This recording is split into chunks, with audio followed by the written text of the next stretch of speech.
অবিশ্বাস্য রকমভাবে ভারতেও শুরু হয়েছে ছাত্র আন্দোলন। জেনজিরা রাস্তায় নেমে ভারতের বিহার ও আসামে আন্দোলনে জড়িয়ে পড়েছে। দক্ষিণ এশিয়া জুড়ে এটা কোন খেলা চলছে কেউ বুঝতে পারছে না। অনেকে ভাবছে এবার বুঝি জেনজিদের টার্গেট মোদি। কিন্তু ভারতে ছাত্র আন্দোলন করে সরকার ফেলে দেওয়া খুব একটা সোজা না, কারণ ভারতের প্রতিটা রাজ্য আলাদা আলাদা সরকার চালায়। মাত্র কিছুদিন আগে নেপাল সরকার বাংলাদেশের মতো ছাত্র আন্দোলনে পতন হয়েছে। একইভাবে ইন্দোনেশিয়াতেও ঘটেছে একই ঘটনা। এখন উত্তেজনা দেখা দিয়েছে নেপাল ও বাংলাদেশের প্রতিবেশী দেশ ভারতেও। গত 9 সেপ্টেম্বর চাকরি প্রত্যাশীদের আন্দোলনে অচল হয়ে পড়েছিল ভারতের বিহার এলাকা। এবার বিক্ষোভে উত্তাল হয়েছে দেশটির আরেক রাজ্য আসাম। একের পর এক দেশে কেন এমন ঘটনা ঘটছে কেউ কিছুই বলতে পারছে না। 10 সেপ্টেম্বর সন্ধ্যায় আসাম রাজ্যের তিনসুকিয়া জেলায় মোরান সম্প্রদায়ের প্রায় 20,000-এর বেশি মানুষ রাস্তায় নেমে আসে। তাদের দাবি অবিলম্বে মোরানদের তফসিলি উপজাতি মর্যাদা দিতে হবে। আর এই আন্দোলনের নেতৃত্ব দিচ্ছে অল মোরান স্টুডেন্টস ইউনিয়ন। স্টুডেন্টসদের বিক্ষোভ শুরু হয় আসামের তালাব, কাকোপাথার ও মার্ঘেরিটা এলাকায়। ধারাবাহিক কর্মসূচি দিতে থাকে তারা। এরপর ছাত্ররা তিনসুকিয়া শহরে এক বিশাল সমাবেশ করে। অথচ ভারতের প্রধানমন্ত্রী নরেন্দ্র মোদী আসাম আসবে এই সময়। তার আসাম সফরের ঠিক আগে এই বিক্ষোভ শুরু হয়েছে, যা পুরো শহরকে নাড়িয়ে দিয়েছে।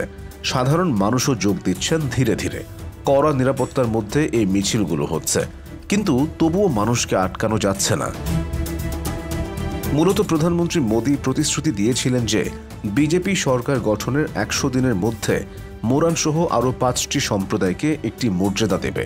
কিন্তু 10 বছর কেটে গেলেও কিছুই হয়নি। এখন আন্দোলনকারীরা বলছেন সরকার আমাদের সঙ্গে বিশ্বাসঘাতকতা করেছে।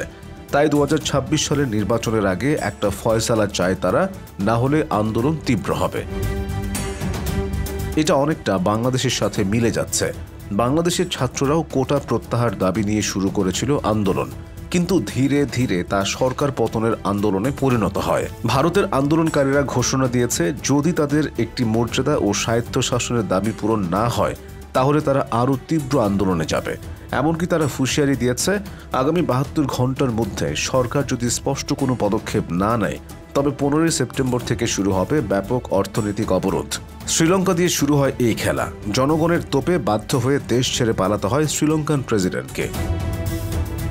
এরপর সেই একই স্টাইলে বাংলাদেশের জেনজিরা রাস্তায় নেমে পড়ে। শেখ হাসিনা শত চেষ্টাতেও আটকাতে না পেরে অবশেষে দেশ ছেড়ে পালান। তারপর একই ঘটনা ঘটে গেল নেপালে। নেপালেও এই আন্দোলনের মূলেও আছে জেনজিরা। ছাত্রদের তোপের মুখে পড়ে অবশেষে নেপালের প্রধানমন্ত্রীকেও পালাতে হয়েছে হেলিকপ্টারে করে। এই 3 দেশের ঘটনাতে একই মিল। আবার 3 দেশেরই সরকার প্রধান পালিয়েছেন হেলিকপ্টারে চড়ে। ইন্দোনেশিয়াতেও এখন এই অবস্থা। এদিকে ভারতেও বিভিন্ন রাজ্যে শুরু হয়েছে ছাত্রদের লড়াই। অনেকে বলছে মোদির সময় শেষ, এবার নাকি মোদির পালা। কিন্তু ভারতে এখনও এমন বৃহৎ আন্দোলন তৈরি হয়নি যে মোদির পতন হবে। তবে ভবিষ্যতের কথা বলা যায় না, সেটা না হয় ভবিষ্যৎই বলবে।